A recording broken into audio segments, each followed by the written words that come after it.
എല്ലാവർക്കും സലു കിച്ചനിലേക്ക് സ്വാഗതം. നമ്മളുടെ റിസ്വാൻ എത്തിയിട്ടുണ്ട്. അപ്പൊ സുൽത്താനും റിസ്വാനും എല്ലാവരും ഉണ്ട്. നമ്മുടെ സൽമാന്റെ കുറവ് മാത്രമേ ഇപ്പൊ ഉള്ളൂ. ഇപ്പൊ രാവിലെ തന്നെ ഇവര് പള്ളിയിലോട്ടാണ് പോണത്. അപ്പം ഇവരിപ്പോ കാറിലാണ് പോണത്. കാറിൽ പോകാനൊരു കാരണം കൂടിയുണ്ട്. ശരിക്കും നമ്മളുടെ വീടിന് അടുത്ത് തന്നെയാണ് പള്ളി കേട്ടോ. നടന്നു പോകത്തൊക്കെ ദൂരവേ ഉള്ളൂ. അപ്പൊ ഭയങ്കര പട്ടിശല്യമാണേ. അത് 1, 2, 3 ഒന്നുമല്ല, ഇഷ്ടംമാതിരി ഉണ്ടാവും. അപ്പം ആ ഒരു പട്ടികളുടെ ആക്രമണം ഭയന്നിട്ടാണ് ഇവരിപ്പോ കാറില് പള്ളിയിലേക്ക് പോകുന്നത്. പ്രത്യേകിച്ച് ഈ വെളുപ്പാങ്കാലത്തും സന്ധ്യക്കൊക്കെയാണ് ഈ പട്ടിശല്യം ഭയങ്കരമായിട്ട് ഉണ്ടാകുന്നത് കേട്ടോ. അപ്പൊ അവര് പള്ളിയിൽ പോയി കഴിഞ്ഞാല് പിന്നെ ഞാന് നമ്മളുടെ നിസ്കാരവും ഓതലും ഒക്കെ ഉണ്ടാവും. അതെല്ലാം കഴിഞ്ഞിട്ടാണ് ഞാനിപ്പം ടെറസിലേക്ക് വന്നത്. പക്ഷെ ഇപ്പം കുറച്ച് ദിവസമായിട്ട് ഇതാണ് നമ്മളുടെ പ്രഭാതം എന്ന് പറയുന്നത്. അപ്പൊ പള്ളി കഴിഞ്ഞ് വന്ന ശേഷം ഇവര് ദേ ഒന്ന് വാമപ്പ് ചെയ്യാണ്.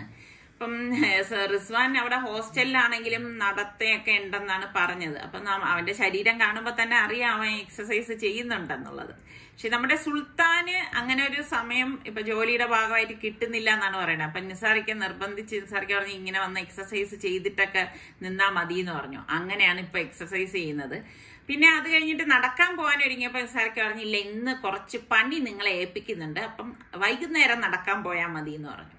എന്താണ് പണി എന്നറിയോ? അതേ കണ്ടോ, നമ്മളുടെ പുരയുടെ മൊത്തം എന്താ ഇങ്ങനെ കാട് പിടിച്ച് കിടക്കാണ്. കാട് പിടിച്ചെന്ന് പറയുമ്പം ഈ അടുത്ത കാലത്താണ് നമ്മൾ വൃത്തിയാക്കിയൊക്കെ നിർത്തിയതേ. പക്ഷെ പെട്ടെന്ന് തന്നെ ഇതുപോലെ കള വരും. അപ്പൊ പിന്നെ അത് ഒന്ന് പറിച്ച് കളയാൻ ഇവരിപ്പോ ഇവിടെ ഉണ്ടല്ലോ. അപ്പൊ അവർക്ക് അതൊരു എക്സസൈസും ആവും. ഇങ്ങനെയുള്ള ജോലികളൊക്കെ പിള്ളേരൊക്കെ ചെയ്ത് തന്നെ പഠിക്കണം എന്നാണ് എന്റെ നിസാറിക്കയുടെയൊക്കെ അഭിപ്രായം കേട്ടോ.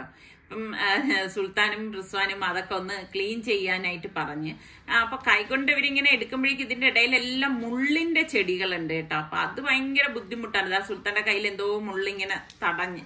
അപ്പൊ സുൽത്താന് കൊച്ചു കാര്യം മതി ഇങ്ങനെ തടയുമ്പോഴേക്കും ഇത് എങ്ങനെയാണ് സുൽത്താൻ. പക്ഷെ എല്ലാം ഒക്കെ ചെയ്യും കേട്ടാ. പക്ഷെ ഏറ്റവും മടിയുള്ള ആള് നമ്മുടെ സൽമാനാണ് ഇങ്ങനെയുള്ള പണികളിലൊക്കെ. അപ്പൊ അതാ സുൽത്താൻ ഇങ്ങനെ മുള്ള് ഇത് ചെയ്യണം. ഞാൻ പറഞ്ഞു മോനെ എന്തെങ്കിൽ പിന്നെ ഗ്ലൗസ് ഇട്ടിട്ടൊന്ന് ചെയ്യാന്ന് പറഞ്ഞു. അപ്പൊ അങ്ങനൊന്നും അവർക്ക് താല്പര്യമില്ല. ഗ്ലൗസ് ഒക്കെ ഇട്ടിട്ട് ഇത് എന്തോന്ന് എന്നൊക്കെയാണ് ചോദിക്കുന്നത്. അപ്പൊ അവരവിടെ ക്ലീൻ ചെയ്യുന്ന നേരം ഞാനിങ്ങനെ വന്ന് നിന്ന് നോക്കുമ്പോഴേക്ക് ഇതേ കണ്ടോ, ഇവിടെ നിറച്ച് ഈ തൊട്ടാവാടി ഉണ്ട്. നിങ്ങളുടെ അവിടെ എന്ത് പറയും ഈ സംഭവം? തൊട്ടാവാടി എന്ന് തന്നെ ആയിരിക്കും അല്ലേ? അപ്പൊ ഈ തൊട്ടാവാടി ചെടിയുടെ മുള്ളുകളാണ് ഇവരെ ഇങ്ങനെ ഈ കൈ കൊണ്ട് എടുക്കുമ്പോഴേക്ക് കുടുക്കുന്നത്. എനിക്ക് ഭയങ്കര ഇഷ്ടമാണ് കേട്ടോ തൊട്ടാവാടി ഇങ്ങനെ കാണുമ്പോഴേക്ക്. അതിന് നമ്മളിങ്ങനെ ടച്ച് ചെയ്യുമ്പോഴേക്ക് അത് അടയുമല്ല. ഇപ്പോഴത്തേക്ക് പിള്ളേർക്കൊക്കെ എത്ര പേർക്ക് ഇതിനെ കുറിച്ചൊക്കെ അറിയാമെന്നൊന്നും എനിക്കറിയത്തില്ല. അപ്പം എനിക്ക് ഇപ്പോഴത്തെ പിള്ളേർക്ക് ഇത് പകുതി പേർക്കും എനിക്കൊന്നും അറിയത്തില്ല. ഞാനിങ്ങനെ തൊട്ടിരിക്കുമ്പോ സുൽത്താൻ ചോദിക്കുന്നുണ്ട് എന്തോന്നുമ്മാന്ന്. ഞാൻ പറഞ്ഞു ഇത് തൊട്ടാവാടി. തൊട്ടാവാടി അതെന്തോന്നെന്ന്. എനിക്ക് തന്നെ അതിശയമാണ്. ഞാൻ പറഞ്ഞു ഇതൊക്കെ അറിഞ്ഞു വേണ്ടേ നമ്മൾ ജീവിക്കാൻ. ഇത് തൊട്ടാവാടിയാണെന്നും അത് തൊട്ടാൽ വാടും എന്നുള്ള ചെടിയാണെന്നും ഒക്കെ. ഇതൊക്കെ നമ്മുടെ നാട്ടിൽ സുലഭമായിട്ട് കാണുന്ന ചെടികളാണ് അല്ലേ. അപ്പൊ പണ്ടത്തെ ആൾക്കാർക്കൊക്കെ ഇതൊക്കെ നല്ല തിട്ടമാണ്. അപ്പൊ അവരിതാ അവിടെ നല്ല ക്ലീൻ ചെയ്തുകൊണ്ടിരിക്കുകയാണ്. അപ്പൊ അന്ന് 10 വാഴക്കന്ന് വാങ്ങിച്ചു വെച്ചെന്ന് ഞാൻ പറഞ്ഞില്ലേ, ആ സംഭവം അപ്പൊ അതിന്റെ ഇടയിലൊന്ന് തടയെടുത്ത് കൊടുക്കുകയാണ്. ഇതാ കണ്ട നമ്മുടെ വാഴക്കൂമ്പ്. അതുപോലെ തന്നെ അഗസ്ത്യ ചെടി പോയെന്നാണ് വിചാരിച്ചത് കേട്ടോ. അന്ന് ഞാൻ അഴുകിപ്പോയെന്നൊക്കെ പറഞ്ഞില്ല, അതിപ്പോ വീണ്ടും കിളുത്ത് വന്നിട്ടുണ്ട്. അപ്പൊ ഞാൻ ഇതും കണ്ടു നിന്നാൻ പറ്റത്തില്ല. എനിക്ക് അടുക്കളയിൽ കുറച്ച് പണിയുണ്ട്. അപ്പൊ രാവിലത്തെ ബ്രേക്ക്ഫാസ്റ്റ് ഉണ്ടാക്കണമല്ലോ. അപ്പൊ ഞാൻ നേരെ അടുക്കളയിലേക്ക് വന്നിട്ട് പൊട്ടറ്റോയൊക്കെ ഒന്ന് കഴുകിയെടുക്കാണ്. കഴുകിയെടുത്തിട്ട് ഞാൻ വിചാരിച്ച് ഇതൊന്ന് പുഴുങ്ങിയെടുക്കാമെന്ന്. അപ്പൊ ഞാൻ അതൊന്ന് കട്ട് ചെയ്ത് പ്രഷർ കുക്കറിലേക്ക് ഇട്ട് കൊടുക്കാണ്. അപ്പൊ എന്റെ അടുത്ത് പലരും ചോദിച്ചിട്ടുണ്ട് ഈ ഒരു പ്രഷർ കുക്കർ എവിടെ നിന്നാണ്, നല്ലതാണോ എന്നൊക്കെ. ഇത് പ്രസ്റ്റീജിന്റെ പ്രഷർ കുക്കറാണ് കേട്ടോ. നല്ല അടിപൊളി സംഭവമാണ്. എന്നിട്ട് ഞാൻ പാകത്തിനുള്ള വെള്ളവും ഉപ്പും കൂടെ ഇട്ടിട്ട് ഇതൊന്ന് വേവിക്കാനായിട്ട് എടുത്തു വെച്ചിരിക്കുകയാണ്. അപ്പം ഞാനൊരു 5-6 വിസിൽ വരെ അതൊന്ന് വേവിച്ചെടുക്കും കേട്ടോ. പിന്നെ നമുക്ക് ഇതിലേക്ക് സവോള വേണം. അപ്പൊ ഞാൻ സവോളയും കൂടി എടുക്കാണ്. അപ്പൊ രാവിലെ പ്രത്യേകിച്ച് പിള്ളേരൊക്കെ വന്നു കഴിയുമ്പോഴേക്ക് എന്തുണ്ടാക്കും എന്നുള്ള ഒരു ചിന്തയാണ് കേട്ടോ. അപ്പം അവരൊക്കെ ഒരുപാട് നാളിന് ശേഷം വീട്ടിലേക്ക് വരുന്നില്ലേ. ഇപ്പൊ റിസ്വാൻ ആണെങ്കിൽ തന്നെയും ഈ എക്സാം ഒക്കെ ആയതുകൊണ്ട് വരുന്നില്ലായിരുന്നു. അപ്പൊ വരുമ്പോഴേക്ക് അവര് സ്ഥിരമായിട്ട് ഹോസ്റ്റലിലും അവിടെയൊക്കെ കഴിക്കുന്ന ഭക്ഷണം അല്ലാത്തത് ഉണ്ടാക്കി കൊടുക്കാൻ ഒരു ആഗ്രഹം തോന്നും. അപ്പൊ റിസ്വാൻ എന്റെ അടുത്ത് പറഞ്ഞതെന്ന് വെച്ചാൽ രാവിലെ അമ്മ എനിക്ക് വലിയ ബ്രേക്ക്ഫാസ്റ്റ് ഒന്നും തരരുത്, കോൺഫ്ലാക്സ് പാലും ഇട്ടിട്ട് തന്നാ മതി എന്ന് പറഞ്ഞു. അപ്പൊ ശരിക്കും അത് തന്നെയാണ് നല്ലത്. എന്നാലും നമ്മള് ഉമ്മമാരുടെ മനസ്സ് അനുവദിക്കത്തില്ല കേട്ടോ. അവർക്ക് എന്തെങ്കിലുമൊക്കെ ഉണ്ടാക്കി കൊടുക്കണമല്ലോ എന്നുള്ള ആ ഒരു ചിന്ത വരും. അല്ലെങ്കിൽ പിന്നെ അവരിവിടെ നിന്നിട്ട് പോകുമ്പോഴേക്ക് ആകെ വിഷമമാവും, ഒന്നും ഉണ്ടാക്കി കൊടുത്തില്ലല്ലോ എന്നൊക്കെ ഉള്ളത്. അപ്പൊ ഞാൻ പറയും ഉണ്ടാക്കണത് കുറച്ച് കഴിച്ചാൽ മതി എന്ന് ഞാനിങ്ങനെ പറയും. അപ്പൊ ഞാൻ സവോളയൊക്കെ ഒന്ന് കട്ട് ചെയ്തെടുത്ത്, അപ്പൊ അത്യാവശ്യം വലിപ്പത്തിലാണ് കട്ട് ചെയ്തെടുത്തത്. ഇതിനു വേണ്ടിയിട്ട് ഞാൻ ചോപ്പറൊന്നും എടുത്തില്ല. അപ്പൊ പച്ചമുളകും ഇതുപോലെ ഒരു 3-4 എടുക്കാണ്. അതും ഒന്ന് ചെറുതായിട്ടൊന്ന് അരിഞ്ഞെടുക്കാം. ഈ സമയം നമ്മളുടെ പൊട്ടറ്റോ റെഡി ആയിക്കൊണ്ടിരിക്കുന്നുണ്ട്. അപ്പൊ ഞാൻ മിക്സിയുടെ ജാറിലേക്ക് 1 കപ്പോളം തേങ്ങ ഇട്ട് കൊടുക്കണം. തേങ്ങ ഞാൻ മൈക്രോവേവിൽ വെച്ചിട്ട് ഒന്ന് ഡീഫ്രോസ്റ്റ് ചെയ്തെടുത്തതാണ് കേട്ടോ. പിന്നെ നമുക്ക് 4 ചെറിയ ചുവന്നുള്ളിയും 1 പീസ് ഇഞ്ചിയും, ഇതൊക്കെ നിങ്ങൾ എടുക്കുന്നതിന്റെ പാകത്തിന് എടുത്താൽ മതി കേട്ടോ. എന്നിട്ട് നമുക്ക് പാകത്തിനുള്ള ഉപ്പും കുറച്ച്, അതായത് ഈ തേങ്ങ നെരുക്കെയുള്ള വെള്ളമാണ് ഞാൻ ഒഴിച്ചു കൊടുക്കുന്നത്. എന്നിട്ട് ഇതൊന്ന് അടിച്ചെടുക്കാം. മഷി പോലെ അടിച്ചെടുക്കേണ്ട ആവശ്യമില്ല. ഇതൊന്ന് അടിച്ചെടുത്ത ശേഷം ഞാനിവിടെ ഒരു 4 പച്ചമുളക് ചേർത്തിട്ട് വീണ്ടും ഇതൊന്ന് അടിച്ചെടുക്കുകയാണ് ചെയ്യണത്. അപ്പം ഇതിപ്പം നമുക്ക് ചമ്മന്തിക്ക് വേണ്ടിയിട്ടാണ് കേട്ടോ, സിമ്പിൾ ആയിട്ടുള്ള ചമ്മന്തി. അപ്പൊ പാനിലേക്ക് നമുക്ക് 1 ടീസ്പൂണോളം ഓയിൽ ഒഴിച്ചിട്ട് 1 ടീസ്പൂൺ കടുകിട്ടൊന്ന് പൊട്ടിച്ചു കൊടുക്കാം. കടുക് പൊട്ടി വരുമ്പോഴേക്ക് 1-2 വറ്റൽ മുളക് ഇതുപോലെ ഒന്ന് ഇട്ട് കൊടുക്കണം. അപ്പൊ ശരിക്കും വെളിച്ചെണ്ണയിൽ ഉണ്ടാക്കുമ്പോൾ നല്ല ടേസ്റ്റ് ആണ്. പിന്നെ കുറച്ച് കറിവേപ്പിലയും കൂടി ഇട്ടിട്ട് ഒന്ന് ഇളക്കിയിട്ട് ഗ്യാസ് ഓഫ് ചെയ്തിട്ടാണ് ഞാൻ ഈ അരപ്പ് ഒഴിച്ചു കൊടുക്കുന്നത്. അല്ലെങ്കിൽ എന്താണെന്ന് വെച്ചാൽ അരപ്പ് വേറെ വെള്ളം വേറെ ആയിട്ട് നിൽക്കും. അങ്ങനെ വരാൻ പാടില്ല. ചമ്മന്തിയൊക്കെ നല്ല ഒരു പരുവത്തിന് കിട്ടണം. അപ്പൊ അതിനുള്ള പാകത്തിനുള്ള വെള്ളം ഒഴിച്ച് നന്നായിട്ടൊന്ന് ഇളക്കിയെടുക്കുക. അപ്പൊ ചട്ടി നല്ല ചൂടായത് കൊണ്ട് തന്നെ ചമ്മന്തിയും പാകമായിട്ടുണ്ട്. സ്റ്റീം പോയ ശേഷം ഞാൻ കുക്കർ ഓപ്പൺ ചെയ്തു. നമ്മുടെ പൊട്ടറ്റോ ഒക്കെ വെന്ത് വന്നിട്ടുണ്ട്. അപ്പൊ ഇങ്ങനെ ആകുമ്പോഴേക്കും നമുക്ക് പെട്ടെന്ന് ഇത് റെഡിയാക്കി എടുക്കാൻ പറ്റും കേട്ടോ. അപ്പൊ ഞാൻ പൊട്ടറ്റോ ഓരോന്നും ഒരു പ്ലേറ്റിലേക്ക് മാറ്റാണ്.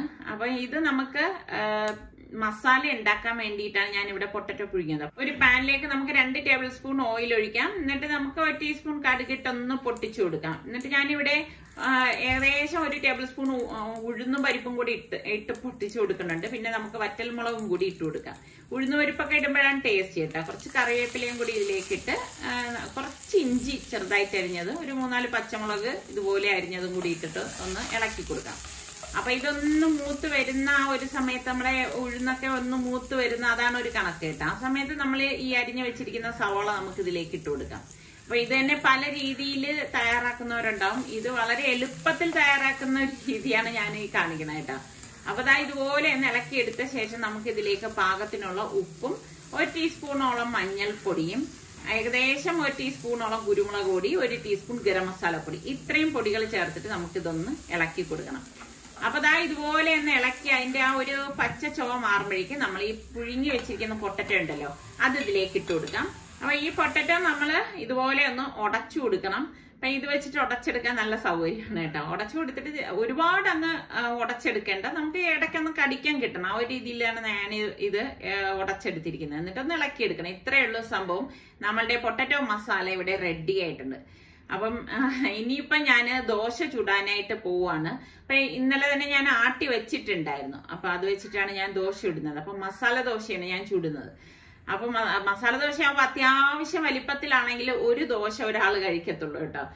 കാരണം ഈ പാൻ അത്രയും വലിപ്പത്തിലുള്ള ഒരു പാനാണ്.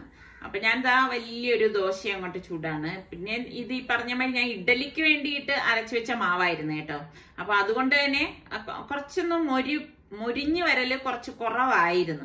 അപ്പൊ ഞാൻ മസാല വെച്ചിട്ട് ഒന്നും ഫോൾഡ് ചെയ്തങ്ങ് എടുക്കുകയാണ്. ഈ ദോശ ഞാൻ മറിച്ചിടത്തൊന്നുമില്ല കേട്ടോ. അപ്പൊ ഇതുപോലെയാണ് ഞാൻ മസാല ദോശ തയ്യാറാക്കി എടുക്കുന്നത്. പിന്നെ പല രീതിയിൽ മസാല ദോശ ഞാൻ ഉണ്ടാക്കാറുണ്ട്. അത് നമ്മുടെ സലു കിച്ചൻ മസാല ദോശ എന്നൊക്കെ പറഞ്ഞ് നിങ്ങൾ സെർച്ച് ചെയ്താൽ കിട്ടും കേട്ടോ. അപ്പൊ ഇതുപോലെ നമ്മൾ എടുക്കുമ്പോഴേക്ക് എളുപ്പമാണ്. നെയ്യും ഇതുപോലെ ഒന്ന് ബ്രഷ് ചെയ്ത് കൊടുക്കും. നെയ്യൊക്കെ ഇട്ട് എടുക്കുമ്പോഴാണ് ദോശയ്ക്ക് ടേസ്റ്റ് കൂടുന്നത് കേട്ടോ. പിന്നെ സുൽത്താനെ സംബന്ധിച്ച് സുൽത്താൻ ഇപ്പൊ ബാംഗ്ലൂരിലാണെങ്കിലും അവൻ ദോശമാവ് വാങ്ങിയിട്ട് ദോശ ഉണ്ടാക്കി കഴിക്കുന്ന ഒരു കൂട്ടത്തിലാണ് കേട്ടോ. ഇതുപോലെ കുക്ക് ചെയ്യാനൊക്കെ മടിയുള്ള ഒരാൾ ആരാണെന്ന് ചോദിച്ചാൽ സലു തന്നെയാണ്. സലുവിന് ഞാൻ എപ്പോഴും പറയില്ല, എല്ലാ സൗകര്യം അവിടെ കുക്ക് ചെയ്യാനും ഒക്കെ ഉണ്ട്. പക്ഷെ അവൻ അങ്ങനെ അതിനായിട്ട് മെനക്കെടത്തില്ല എന്നുള്ളതാണ്. സുൽത്താൻ പിന്നെ എന്തെങ്കിലും ഒന്ന് കിട്ടിയാൽ മതി കഴിക്കാൻ, അങ്ങനെയുള്ളൂ. അപ്പൊ ഇവർക്കുള്ള ബ്രേക്ക്ഫാസ്റ്റ് ഒക്കെ കൊടുക്കുകയാണ്. ശരിക്കും ഇവര് ടയർഡായിട്ട് വന്നിരുന്നതല്ലേ. അപ്പം അവർക്ക് നല്ല വിശപ്പും ഉണ്ടെന്ന് പറഞ്ഞു. അങ്ങനെ ഇപ്പം ഇവരിപ്പം നമ്മളുടെ മസാല ദോശ കഴിക്കുകയാണ്.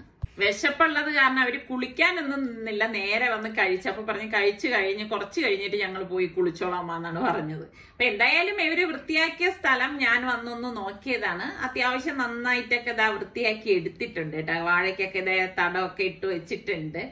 അപ്പം ഇതുപോലെയാണ് ഇവരിവിടെ വന്നു കഴിഞ്ഞാൽ നിസാറിക്ക് ഇവരെ കൊണ്ട് ഇതുപോലെയുള്ള പണികളൊക്കെ ചെയ്യിക്കും. ഇതിനു മുൻപ് ഇതായിരുന്നു ഇതിന്റെ അവസ്ഥ, കണ്ടില്ലേ? അതാണ് അവരിപ്പം വൃത്തിയാക്കിയൊക്കെ എടുത്തു വെച്ചത്. ശരിക്കും പിള്ളേരൊക്കെ ഇങ്ങനെയുള്ള പണികളൊക്കെ ചെയ്ത് തന്നെ ശീലിക്കണം അല്ലേ? നിങ്ങളുടെ അഭിപ്രായം എന്താണ്? പിന്നെ വീട്ടിൽ കുറെ പണികളൊക്കെ ഉണ്ടായിരുന്നു, അതെല്ലാം കഴിഞ്ഞ് പുളിയെല്ലാം കഴിഞ്ഞ് വന്നിട്ടാണ് ഞാൻ എനിക്ക് നല്ല ഒരു ഫ്രഷ് ആയിട്ടുള്ള ഒരു മീൻ കിട്ടി കേട്ടോ. പൂമീൻ എന്നാണ് ഇവിടെ പറഞ്ഞത്. പക്ഷേ ഇതിന് വേറെ പേരുണ്ടോ എന്ന് എനിക്കറിയില്ല. നിങ്ങൾ ഇതിന് എന്ത് പറയും? കിളിമീനല്ല കേട്ടോ ഇത്. ഈ കിളിമീൻ എന്ന് പറഞ്ഞാൽ ഈ സംഭവമല്ല. പിന്നെ വിളമീൻ ഇതിന് പറയുമെന്ന് എനിക്കറിയത്തില്ല. എന്തായാലും അത്യാവശ്യം വലിപ്പമുള്ള മീനാണ്. അപ്പൊ ഇവിടെ മീൻ കറി വെച്ചാലൊന്നും ഞാൻ പറയില്ല, ഇവരൊന്നും കഴിക്കത്തില്ല.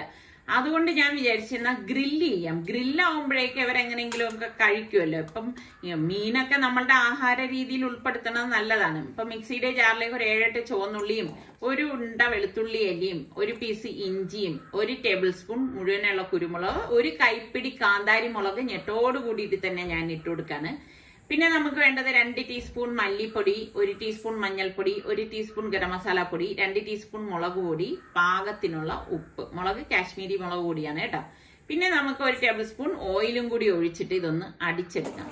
അപ്പൊ ഇതാണ് നമ്മളുടെ ഗ്രില്ലിനുള്ള മസാലക്കൂട്ട്. ഇതിലേക്ക് ഞാൻ നാരങ്ങ നീരൊന്ന് പിഴിഞ്ഞൊഴിക്കുകയാണേ. അപ്പൊ നാരങ്ങ നീര് മസ്റ്റായിട്ട് നിങ്ങൾ ചേർക്കണം. എങ്കിലേ ആ ഒരു ഗ്രില്ലില് നല്ല ഒരു പുളിപ്പും ഉപ്പും ഒക്കെ പാകത്തിനുണ്ടെങ്കിലേ നല്ല ടേസ്റ്റ് ആയിട്ട് ഉണ്ടാകത്തുള്ളൂ. എരിവും എല്ലാം പാകത്തിന് വേണം. അപ്പൊ ഞാൻ ഇതാ ഇവിടെ നാരങ്ങ നീര് ഒരു നാരങ്ങയുടെ ഫുള്ളായിട്ട് പിഴിഞ്ഞൊഴിച്ചത് മിക്സ് ചെയ്ത് എടുത്തു. അതിനുശേഷം ഈ മസാല ഞാൻ മീനിനുള്ളിലേക്ക് കടത്തി വിടുകയാണ്. വരയുമ്പോഴേക്ക് നല്ല താഴ്ത്തി വരഞ്ഞു കൊടുക്കണം കേട്ടോ. എങ്കിലേ മസാലയൊക്കെ ഉള്ളിലേക്ക് കടക്കത്തുള്ളൂ. അതിന്റെ ഉൾഭാഗത്തും ഒക്കെ നല്ലതുപോലെ മസാല തേച്ച് പിടിപ്പിക്കണം. അപ്പൊ മസാല ഇതുപോലെ നമ്മൾ തേച്ച് പിടിപ്പിച്ചു കഴിഞ്ഞാല് ഒരു അരമണിക്കൂറെങ്കിലും നമ്മൾ മിനിമം വെക്കണം. എങ്കിലേ അത് ആ മസാല എല്ലായിടത്തും നല്ലതുപോലെ നമുക്ക് പിടിച്ചു കിട്ടത്തുള്ളൂ. അപ്പൊ ഞാനിത് അടച്ചൊന്ന് മാറ്റി വെക്കാണ്. പിന്നെ ഈ സമയം കൊണ്ട് ഞാൻ നമ്മളുടെ ഓവൻ ഒന്ന് പ്രീഹീറ്റ് ചെയ്യാനായിട്ട് പോവാണ്. അപ്പൊ ഗ്രിൽ മോഡിൽ വെച്ചിട്ടാണ് ഞാനിത് പ്രീഹീറ്റ് ചെയ്യണത്. അപ്പൊ ഓവനിൽ വെച്ചിട്ട് നമ്മൾ ഗ്രിൽ ചെയ്തെടുക്കുമ്പോൾ നമുക്ക് എളുപ്പമാണ്.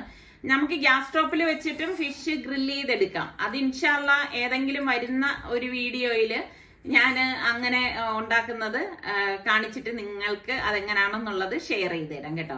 അപ്പൊ ആ പാനിലേക്ക് ഞാൻ കണ്ടോ ഓയിൽ കുറച്ചൊഴിച്ചൊന്ന് കൈകൊണ്ട് തേച്ച് കൊടുക്കാണ്. തേച്ച് കൊടുത്തിട്ട് നമ്മൾ ഈ മസാല പൊട്ടിയ മീൻ ഇതിലേക്ക് വെച്ചു കൊടുക്കും. പിന്നെ ബാക്കി ഇരിക്കുന്ന മസാല ഫുള്ളായിട്ട് നമുക്ക് ഇതിലേക്ക് തന്നെ വെച്ചു കൊടുക്കാം കേട്ടോ.